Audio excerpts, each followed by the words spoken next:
For the first time since 1991, there isn't a single team from Spain, Italy, or England in the Champions League semi-finals. 2 teams from Germany and 2 teams from France. Who wants to discuss the term farmers' leagues? I'm joking. We won't get into the weeds of that stupid football supremacist notion people like to bring up, because this is a Champions League semi-final preview video, a celebration of the teams that are left. I'm Adrian, thanks for joining me, and a quick note, I moved away from doing my reacting to blah blah blah predictions videos recently, but after polling you guys on Twitter, it looks like you're really into those videos, a resounding yes. And so, if the people like those videos, then I will bring them back, but maybe I'll just do a master video for all of the stages of the competition once the Champions League and Europa League are all wrapped up. Cool? Just an FYI, my Champions League predictions have been horrible, especially in the knockout stages, while my Europa League predictions have been 100% correct so far. I don't get it, but anyways, this is still pre-Inter vs Shakhtar, so there's room to get one wrong, but man, it's not been good in the Champions League. The only correct prediction I had was Bayern beating Barcelona, and I love that. I love that it hasn't gone how I personally expected it to. The beauty of being a neutral in all of this, when you get surprised, it doesn't hurt. All right, let's get to it. PSG, they broke my heart. Atalanta, a small team from Bergamo relative to the rest of the clubs in this competition, were 1-0 up in the 90th minute still, and just minutes away from being in the Champions League semi-finals. Neymar takes home a bigger wage annually than the entirety of the squad. What PSG spent on Mbappe and Neymar's transfers has taken Atalanta since the 01-02 season to spend that much. They've played some of the most entertaining football in Europe at times this season, coming from the city that was the heart of the pandemic in Italy. And then Mbappe and Choupo-Moting come on to win the match for PSG in stoppage time. Heartbreaker, they were basically there. They had 1 foot in the semi-finals, but you need 2. Football is ruthless, it's cruel, and let's be real, this was not one of Atalanta's best performances from the season, and with Papu Gomez going off early with a knock, Duvan Zapata being dragged off, I mean, I even said during our live watch-along, if PSG were to find an equalizer, that would be it for Atalanta if they had to go to extra time. Their defense was shaky, and their attack looked blunt, with some key players missing. But with that said, I thought that Neymar was absolutely fantastic in this match. Of course, there is a massive asterisk next to this, as he had 3 occasions where he completely fluffed his lines in the first half alone. 2 relatively easy finishes that he beach-balled wide, and that moment where, instead of shooting, he played a poor squared ball across the box that eluded everyone. Beyond those moments, however, I thought that he was incredible. I mean, spent a lot of time on the floor, but there's nothing new there. Mbappe returning to the team so early was a surprise, but absolutely key to PSG's success in this match. On top of that, they were without Di Maria and Verratti, the latter of which has taken part in training for PSG, but we don't know yet if he'll be back in time to face RB Leipzig on Tuesday. With Di Maria and Mbappe returning, that changes the complexion of this PSG side a lot. And the addition of Verratti, I mean, he's arguably one of their most important players on the pitch. He sets the tempo in that midfield. I mean, respect Marquinhos, who does a great job filling in a pinch, but Verratti is the guy. With Icardi doing a fantastic impression of Casper the Friendly Ghost in that match against Atalanta, you wonder if Tuchel will go ahead and play an attacking trio of Neymar, Mbappe, and Di Maria. I mean, I certainly think that's a better shout than Icardi playing out there, as he has struggled a bit in the latter half of this season. He was great in his first few matches for PSG. I think he scored 17 goals in 17 games at one point, but he's looked off since the new year.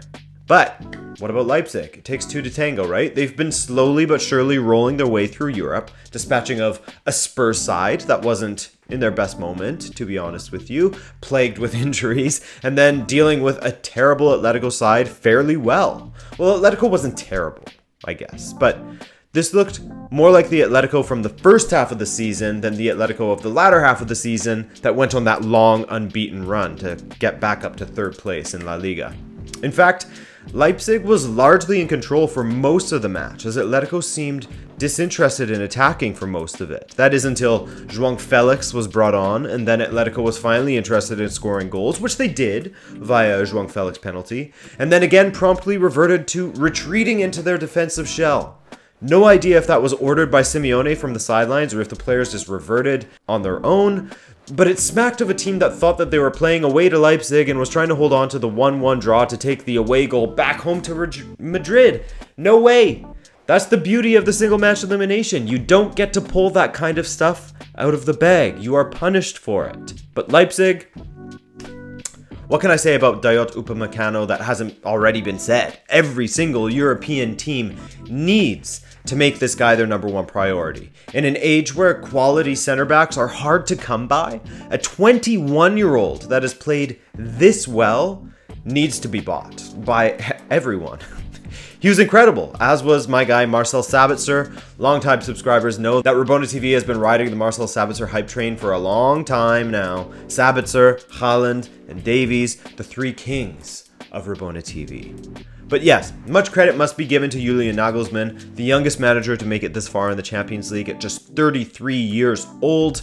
Atletico will feel a little bit hard done by to get eliminated thanks to a deflected strike of all things. That certainly feeds into their nickname El Pupas, or the Jinxed Ones, but Leipzig for me, they did enough to get through. Very well organized, some dangerous attackers even without Timo Werner, an amazing midfield, and solid defense, Gulashi included. Great in goal. So, this should be a very good matchup. If Neymar is a little more clinical and Mbappe starts, then it could be a long night for Leipzig. Conversely, PSG's back line isn't the most solid and can be there for the taking and will give up some opportunities. A little clinicality from Leipzig coupled with their strong defensive performances, and they could jump to the final. Oh yeah, and a prediction. I'm picturing PSG in the final, but who knows at this point, man. This tournament is impossible to call. But sure, I'll go with PSG for another win. 2-1. Am I doing scores now? Sure, 2-1.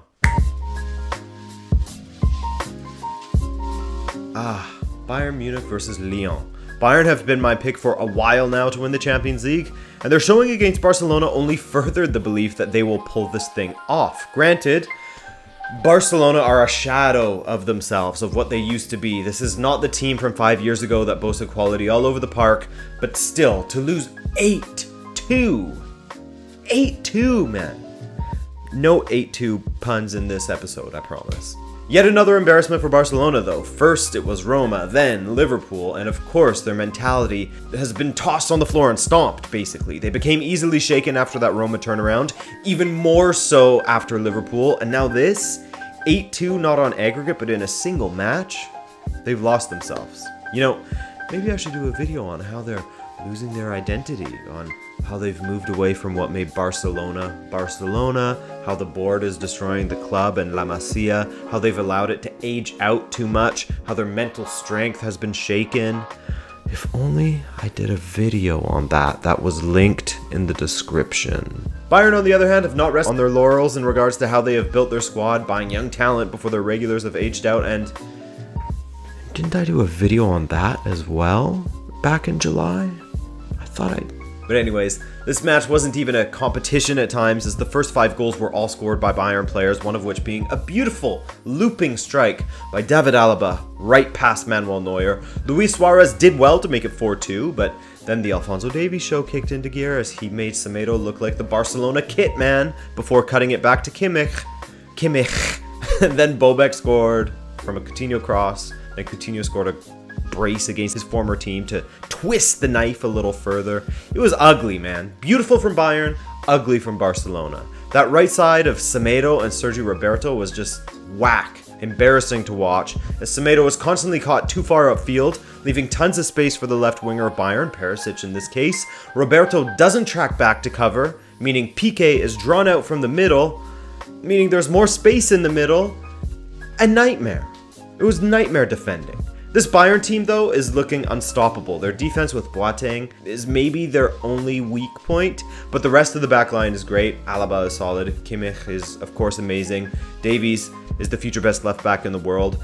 Maybe even the best right now, I don't know. Their midfield duo of Goretzka and Thiago is a joy to watch, and their attack with Muller at the heart of it is so free-flowing. They can hurt you with long balls, quick interplay, on transition, playing through the middle, on the flanks with one-on-one situations, everything. Flick has them flying. Flick's flying.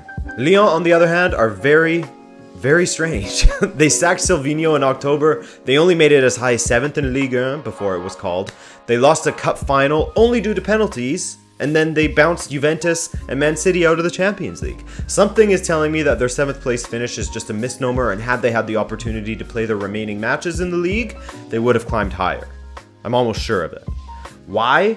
Because Rudi Garcia has this team playing incredibly well with their 3-5-2 pressing style. Pep Guardiola's silly, overthought formation that ensured all of their creative players were left on the bench to start, such as David Silva, Bernardo Silva, Phil Foden, and Riyad Mahrez.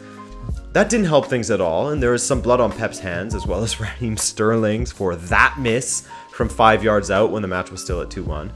But you have to give a ton of credit to Garcia and this Lyon team as well, especially their back line of Marcelo, Marsal, Denier. That was so effective. Cornet and Dubois on the wings.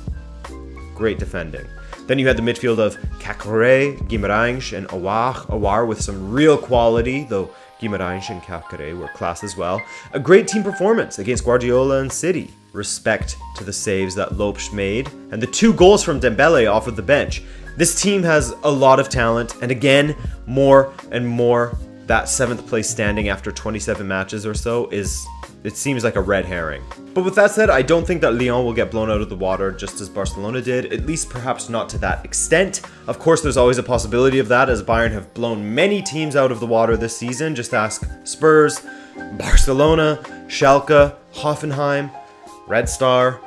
All teams that conceded 5 or more goals against Bayern, and that's not even naming every single team that's conceded 5 or more goals against Bayern this season. But with the way that this Lyon team defends, the way they frustrate their opponents, I don't think they'll roll over for Bayern. Of course, I could be wrong. It wouldn't be the first time in this Champions League tournament. But their shape is more conducive to focusing on simply not conceding and then picking their moments to go forward very carefully. They won't defend as naively as Barcelona did. They won't get so many men forward and make it easy for Bayern. And as for Flick, he won't overthink things and pull a Pep. He'll continue to play the system that is suited to his players. He will continue to pick his best players when he can and not leave them on the bench. And this, for me, will ensure that Bayern will make it into the Champions League final. So, the way I see it, I have PSG and Bayern facing off next Sunday at the Estadio de Luz.